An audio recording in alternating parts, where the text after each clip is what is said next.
The Story of Alvis. Alvis was a dark elf. Nobody liked the dark elves. They were greedy people and very unfriendly. But Alvis did not think this. "A dark elf is as good as any other man," he said to the other dark elves. "Or a god." The other elves laughed at him. "We're greedy people," they said, "and unfriendly. We like being greedy and unfriendly." They all laughed more. "That's true," said Alvis, "but I'll show you that even if I am a dark elf, I can marry the daughter of a god." "The daughter of a god?" said the other elves. "Who?" "I'm going to marry Thor's daughter, Thrud," he said. "You're going to marry Thrud?" said the dark elves. "That's impossible. How can you do that?" "I'll show you," said Alvis.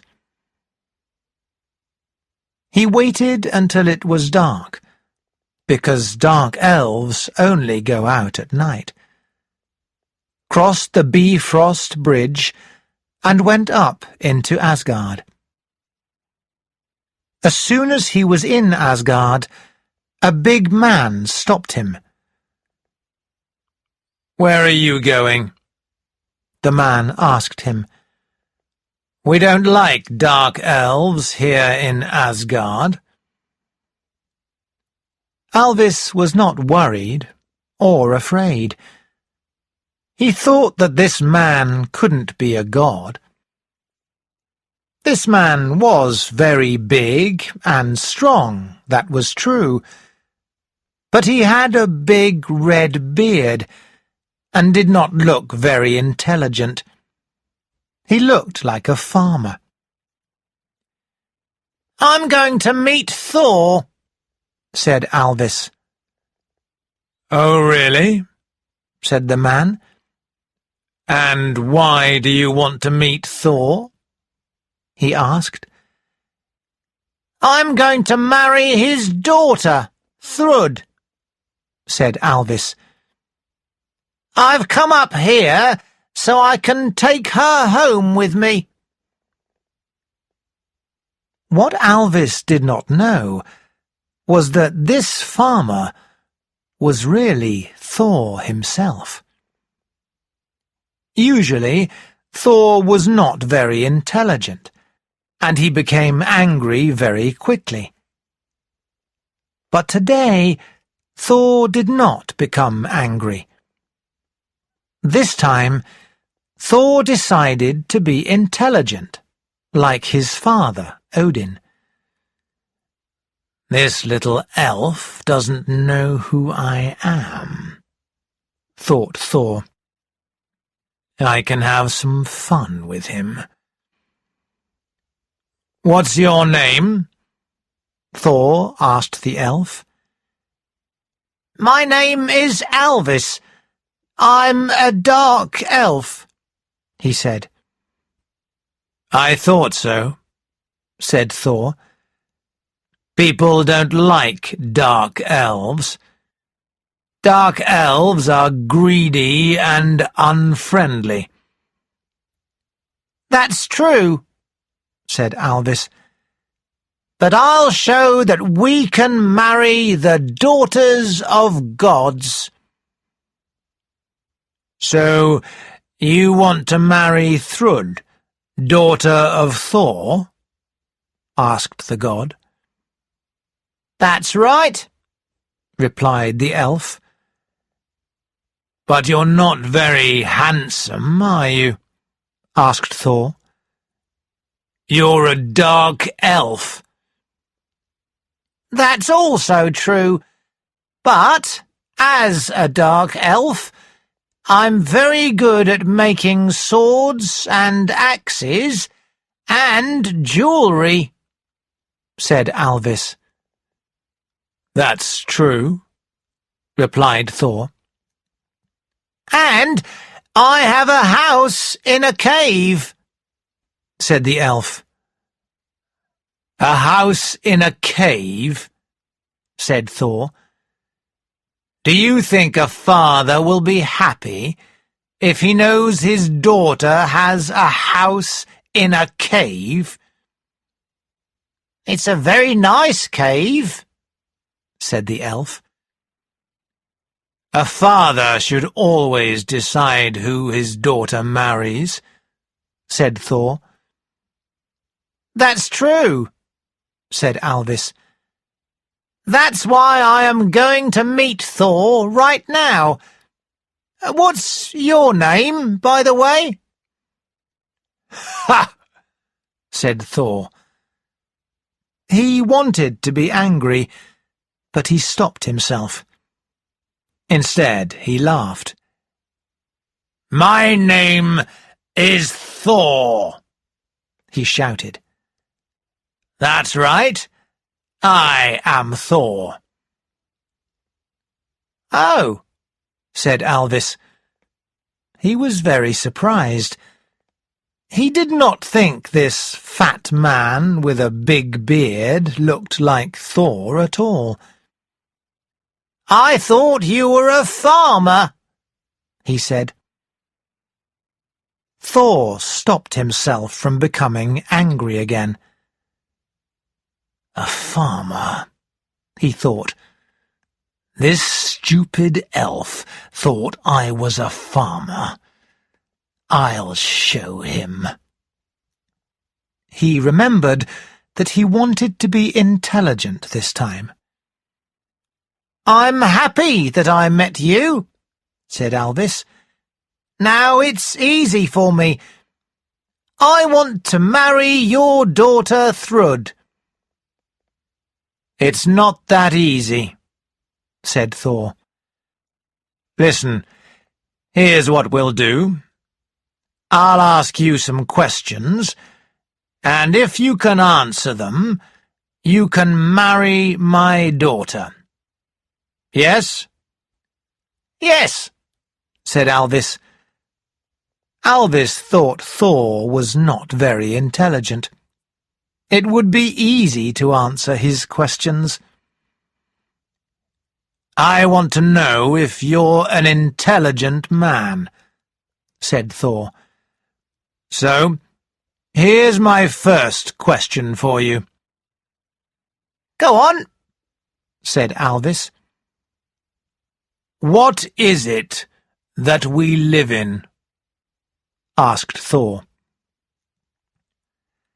Alvis thought the answer might be a house, but then he thought that he lived in a cave, not a house, and Thor lived in a great hall, not a house. "No," he thought, "it's something more than a house." So he said, "It has many names. Some people call it Earth or the world. We live in all of Yggdrasil. I in Svartalfheim, and you in Asgard." "That's true," said Thor. "Very good. Now, what is it that covers us all?" Alvis had to think about this one. He thought about the roof of his cave and Thor's great hall, but it was not that.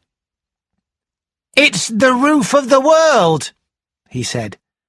"The sky.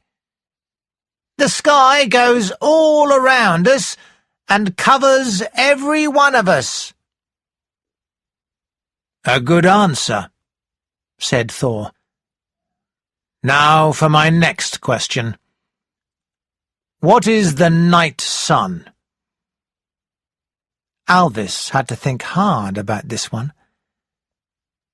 "There's no sun at night," he thought to himself, "and I've never seen the sun because the sun kills dark elves. The only thing I know is... Of course!" He looked at Thor and said, "What makes light in the night? The moon!" "Well done," said Thor.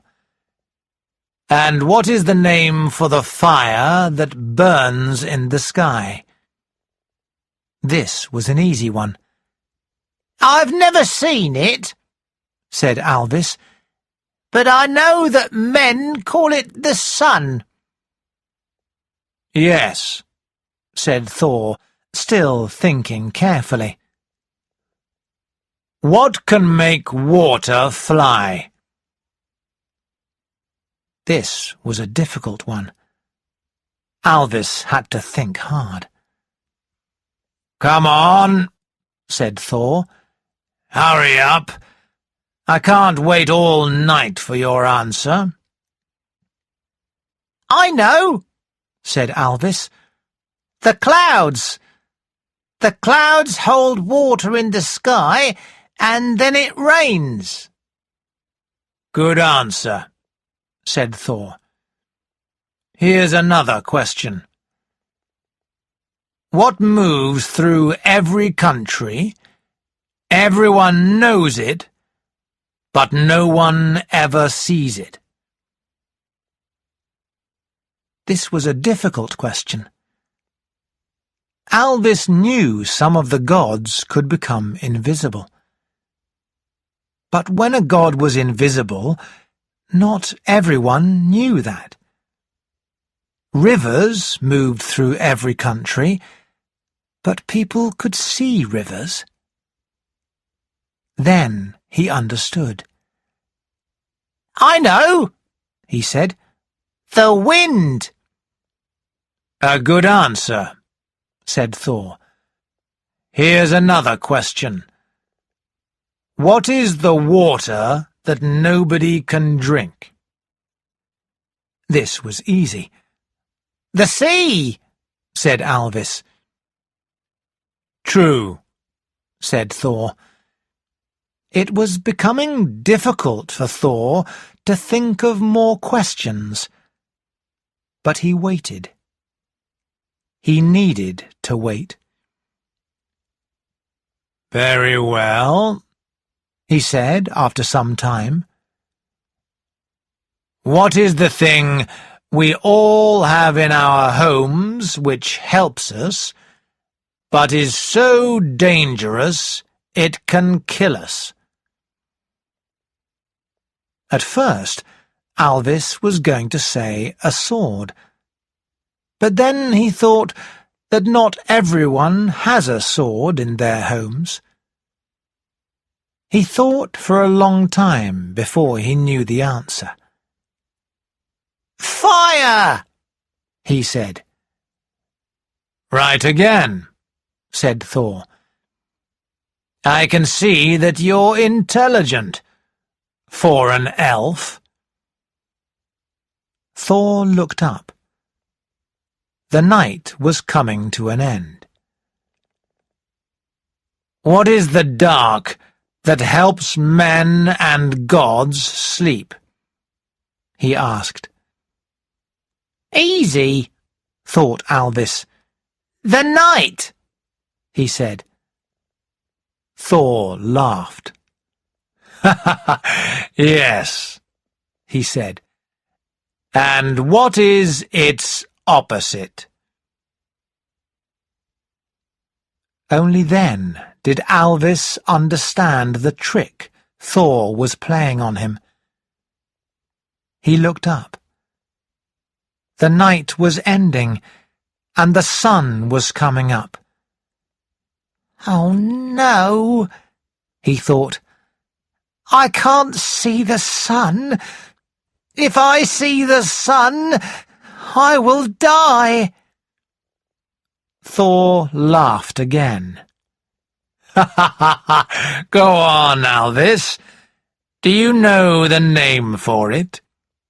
Oh, yes, said Alvis. But it's too late for me now that I've seen the day. As Alvis said the word, the sun came up into Asgard, and when Alvis saw it, he became a stone. Some people say that if you go to the place where Thor met the dark elf Alvis, you can still see a small stone there, a stone still waiting to marry the god's daughter. He will wait for a long time. For once, Thor was clever.